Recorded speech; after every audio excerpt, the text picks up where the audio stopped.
প্রায় 50 বছর ধরে মালদার গঙ্গা নদীর চরে দেখা মিলল অস্ট্রেলেশিয়ান গ্রাস আউলের। গত 9 মার্চ বাকি পর্যবেক্ষকদের একটি দল মালদার গঙ্গার চরে অস্ট্রেলীয় ঘাস প্যাঁচার ছবি নথিভুক্ত করে।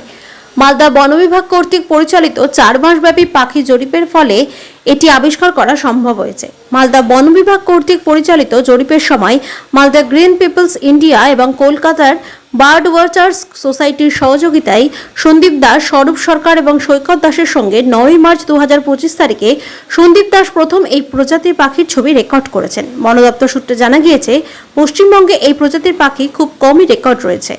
1980 সালে প্রকাশিত হয় যখন বিখ্যাত পাখি পর্যবেক্ষক অজয় হোম তার চেনা অচেনা পাখি বইয়ে শান্তিনিকেতনে এর উপস্থিতির কথা বলে উল্লেখ করেছিলেন। মালদার বিভাগীয় বন আধিকারিক জিজু জেসফার জানিয়েছেন, 9 থেকে 11 মার্চ জেলা প্রশাসনের নেতৃত্বে বন বিভাগের একটি যৌথ দল বিভিন্ন প্রজাতির পাখিদের অবস্থান এবং উপস্থিতি পুনর্নিশ্চিত করার জন্য গঙ্গার চর পরিদর্শন করেন। সেখানেই এই ধরনের বিলুপ্ত প্রজাতির পাখি দেখা মিলেছে। অস্ট্রেলিয়ান গ্রাস হল এটা প্রথম ফটোগ্রাফিক এভিডেন্স পেয়েছি ওয়েস্ট বেঙ্গল মধ্যে মালদাতে। এটা পেয়েছি আমাদের একটা লম্বা 4 মহিনা ধরে আমাদের একটা পাখি সার্ভে চলছে গঙ্গাতে। এই লাস্ট সার্ভে যেটা হলো 9 তারিখে, ওখানে আমাদের একটা টিমকেও পেয়েছি 3টা পাখি। ওটা কনফার্ম করার জন্য আজকে আমি আর ডিস্ট্রিক্ট অ্যাডমিনিস্ট্রেশন আর আমাদের এনজিও যারা গ্রিন পিপল ইন্ডিয়া আর বার্ড ওয়াচার সোসাইটি, তারা নিয়ে একটা টিম তৈরি করে ওই জায়গাতে গিয়ে আমরা ভেরিফাই করলাম। জায়গা আমি ঠিকঠাক বলবো না, এটা গঙ্গার ভিতরেই আছে। আর আমাকে আজকে 2টা পাখি পেয়ে গেছে। এটার জন্য আমরা ভেবেছি একটা প্রপোজাল তৈরি করবো, ডিস্ট্রিক্ট অ্যাডমিনিস্ট্রেশন সঙ্গে কথা বলবো ওরা কিভাবে কি করতে পারে ওই জায়গাতে, ওই এলাকাতে। ওইরকম আমরা এগাবো। এখন শুধু নর্থ ইস্ট এলাকাতে পেয়েছি, আর পশ্চিম বাঙ্গালতে আগে ছিল।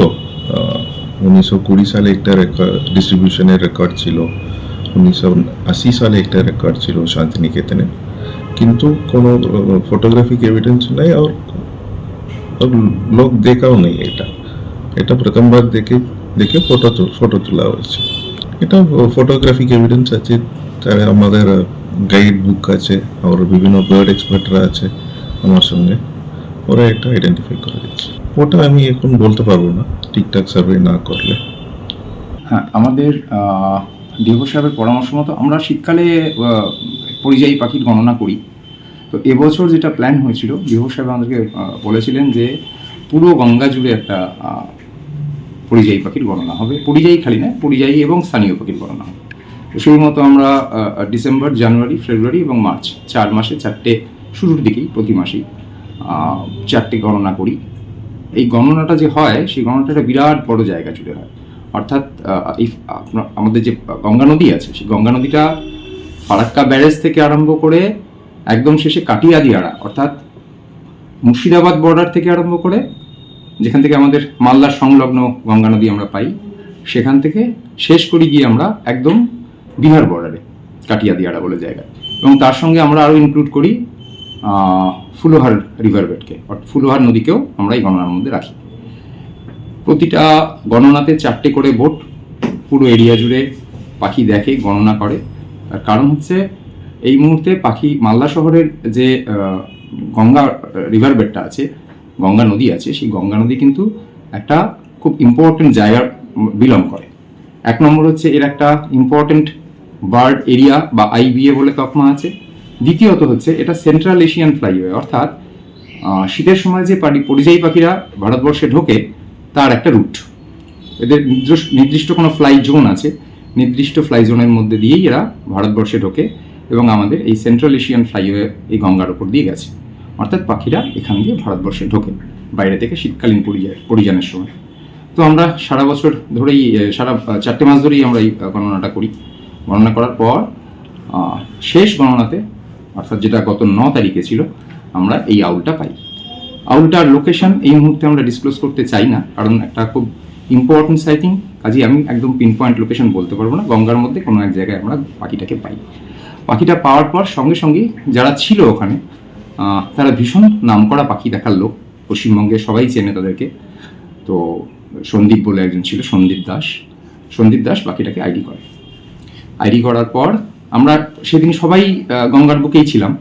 আইডি করার পর সে আমাদেরকে সঙ্গে সঙ্গে মেসেজ করে। আমরা পরের দিন সার্ভে শেষ হয়ে যাওয়ার পর ডিএফও সাহেবকে ব্যাপারটা জানানোর পর ডিএফও সাহেব বলেন যে আমরা আরেকবার এই জায়গাটায় যাব। তো সেখানে গিয়ে আমরা আজকেও সেই পাখিটাকে পাই, তার ছবিও তোলা হয়, এর আগের দিনও ছবি তোলা হয়েছিল, এবং এটা বিভিন্ন জায়গা থেকে বিভিন্ন এক্সপার্টের মধ্যে দিয়ে আমরা এটাকে কনফার্ম করি যে এটাই সেই অস্ট্রেলিয়ান গ্রাস আউল। দেখুন, এরকমভাবে বলাটা খুব মুশকিল। এই সমস্ত পাখিগুলো আমরা যদি ঐতিহাসিক দিক থেকে দেখি, তাহলে একটা সময় ছিল পূর্ণিয়া, বিহার, মালদা, এখানে যে বড় ঘাসগুলো হয় সেই ঘাসের মধ্যে প্রচুর পরিমাণেই পাওয়া যেত, এরকম একটা ধারণা। প্রচুর পরিমাণে এভরি নাও অ্যান্ড দেন, কাক শালিকের মতো না, কিন্তু পাওয়া যেত। 1927 সালের একটা রিপোর্টে মিস্টার বেকার বলছেন যে প্রবাবলি আরও 100 বছর আগে এটা আরও বেশি সংখ্যা ছিল। আপনি ভাবুন, 1927 সালে পাখি বিশেষজ্ঞ বেকার বলছেন যে এটা 100 বছর আগে বেশি সংখ্যায় পাওয়া যেত। আর আজকে এটা 2025 সালে এসে আমরা একটা পেয়ার, এত বছর ধরে আমরা গঙ্গায় সার্ভে করছি, একে পাইনি, এবছর আমরা পেলাম।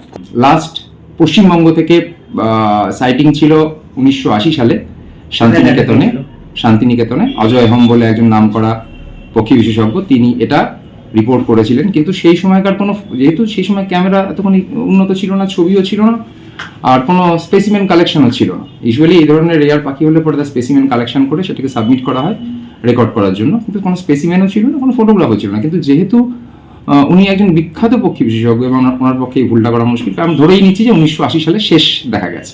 একদমই কি বিলুপ্ত প্রায়? না, তা বলবো না, একদমই নয়, আমাদের এদিকে কম দেখা যায়। আমাদের ভারতবর্ষের এই প্যাঁচার বিশেষত্ব হচ্ছে এই প্যাঁচা বিশেষ করে ঘাস জমিতে থাকে। এখন মুশকিল হচ্ছে আমাদের এই যে গঙ্গার চরে যে পরিমাণে ঘাস কেটে ফেলা হচ্ছে, এই ঘাস কেটে ফেলার পরে এদের যে বাসস্থানে এরা থাকতে পছন্দ করে তার ভীষণ রকমভাবে ডিস্ট্রাকশন হচ্ছে।